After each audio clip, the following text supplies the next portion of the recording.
delegation of dead people.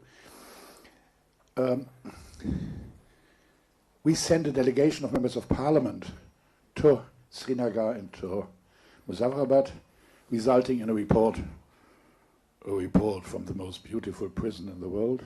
Was this the delegation that the Indians didn't allow to enter? No, they allowed. And we succeeded in Geneva, when there was the human rights review process, to have 182, I think it was, recommendations about China, what India should do better. This every 4-year report. And in this case, at that moment, I met Musharraf in your country. And I provoked him. I said, come on, no one understands you here in Brussels. Because even the king of Samoa was here, but never a president of Pakistan. He looked around and said, oh, yes, oh, apologies, it's true. And half a year later, he came. And we succeeded that in the European Parliament, nearly no one speaks of India as the largest democracy in the world. But we laid the ground that it is said India, the largest structural democracy, where the reality might be different. My question, after Trump, the EU looks all around the world for new friends, for new treaties with other parts of the world. One of the consequences is that we are flirting much more intensive with India. Therefore, my question, what do you think this means for Pakistan and for Kashmir, that the European Union, you say, you are wonderful, you're the last hope in a lot of fields. What does it mean for the conflict and for you? And then to make it difficult for you, because a lot of people here in Europe thought Polisario, you know, the conflict, the territory south of Morocco, where the European Union was always saying, it's not Morocco territory. And Spain, now France, have recognized the authority of Morocco over the Polisario territory. That means it is possible, if geopolitical reasons might force the EU to be more flirting with India,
The terrorism that we face all over the world is a direct byproduct of the first Afghan war. After the second Afghan war, Pakistan has seen an exponential increase in the number of terrorist attacks on our soil. Currently, it is the bloodiest year in Pakistan's history when it comes to terrorism. It is not a question of do we want appreciation for sacrifice. We want cooperation, coordination to deal with these terrorists. Just because the international community up and left, it doesn't mean the issue of terrorism has ceased to exist in the region. We used to have all of NATO. में अमन और इस्तेहकाम के हवाले से कोई मस्बत पेशरफ्त हुई है? आप इस दौरे को पाकिस्तान के सफारती महाज पर किस नज़र से देखते हैं? Thank you very much. जहाँ तक पाकिस्तान की कुर्बानियों की बात है, मैं समझता हूँ कि बहुत ज़रूरी है कि हम बार बार याद दिलवाएं. He's asking me, does the international community appreciate the sacrifice that Pakistan has given in this war on terror? So in my own answer, I'm emphasizing the importance of continuing to remind the international community that Pakistan was and still is the frontline state in the fight against terrorism. We have so far lost 92,000 lives in this fight. Still to this day, the single largest number of terrorist attacks anywhere in the world are in Pakistan. The single largest number of victims to terrorism anywhere in the world are in Pakistan. The terrorism that we face all over the world is a direct byproduct of the first Afghan war.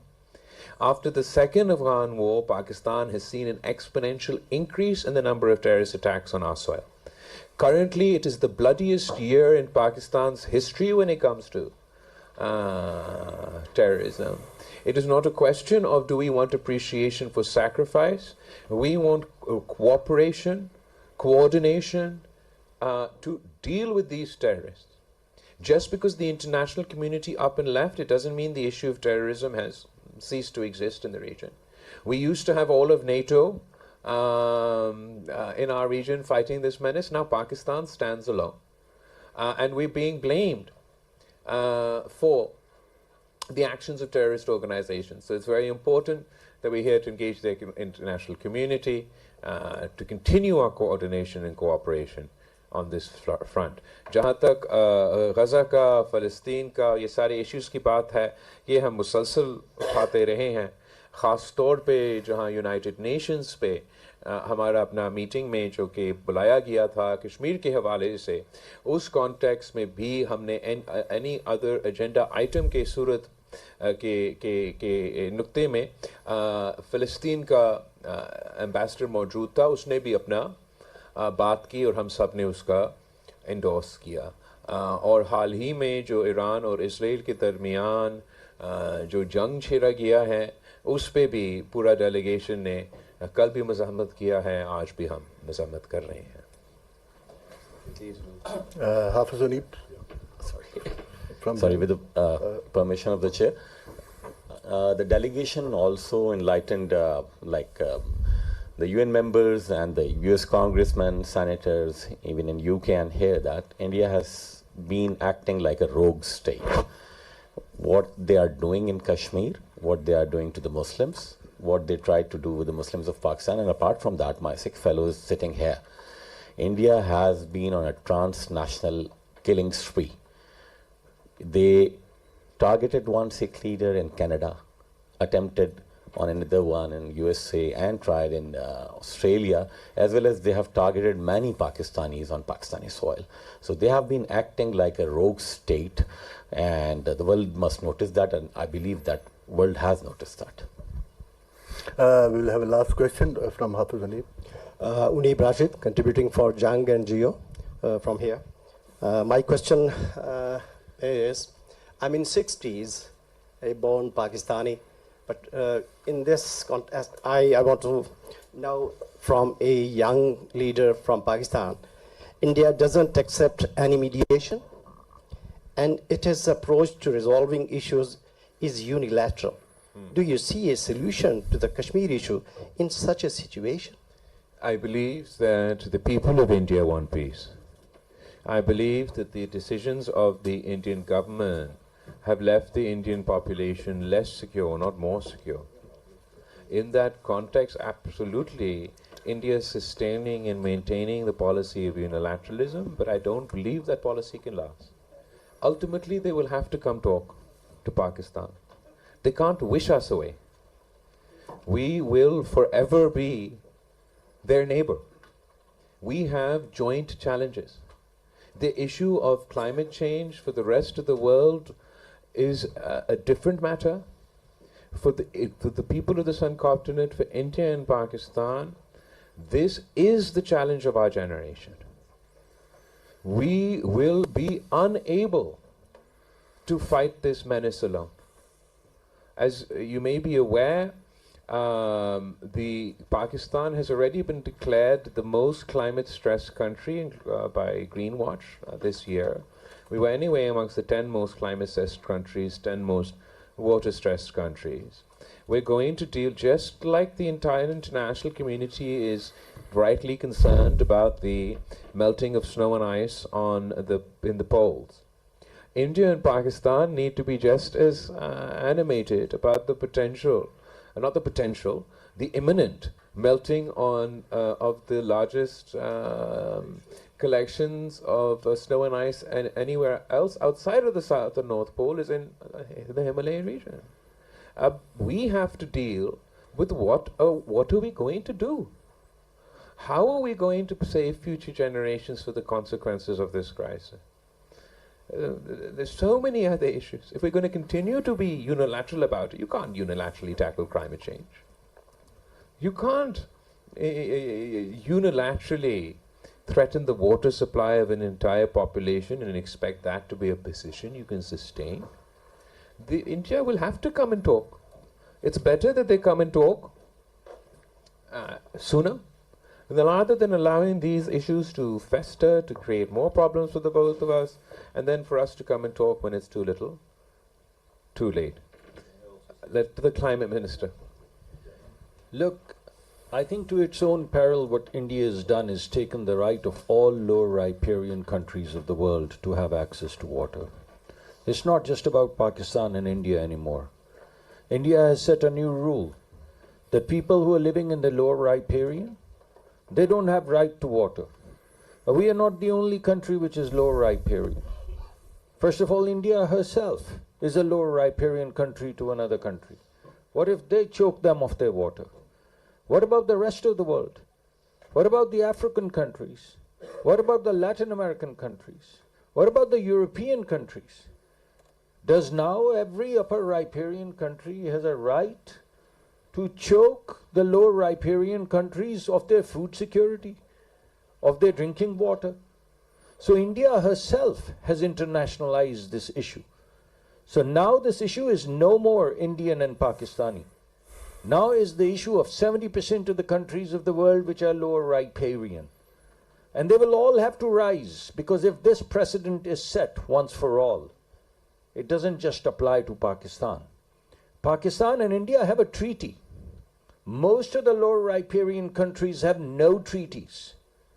So in the absence of that treaty, with this new rule that India, unilateral rule that India is setting, what is going to happen to the rest of the world? Not just us. So the entire world shall rise now. India herself, through its arrogance, through its hubris, has internationalized this issue.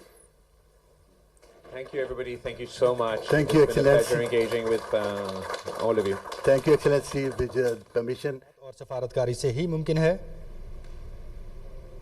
Brussels में पार्लिमानी वफ़द के सरबराह chairman peoples party Balawal Bhutto और दीगर news conference कर रहे थे। उन्होंने कहा कि पाकिस्तान अमन कहाँ है। पाक भारत कशीदगी के बाद वज़ीर-ए-आज़म ने वफ़द तश्कील दिया।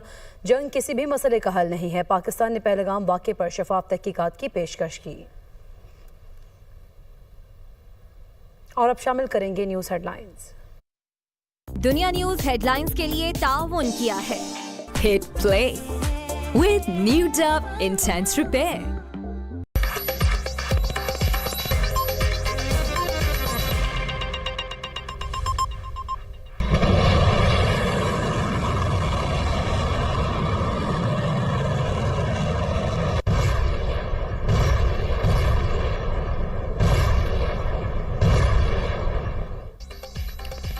ईरान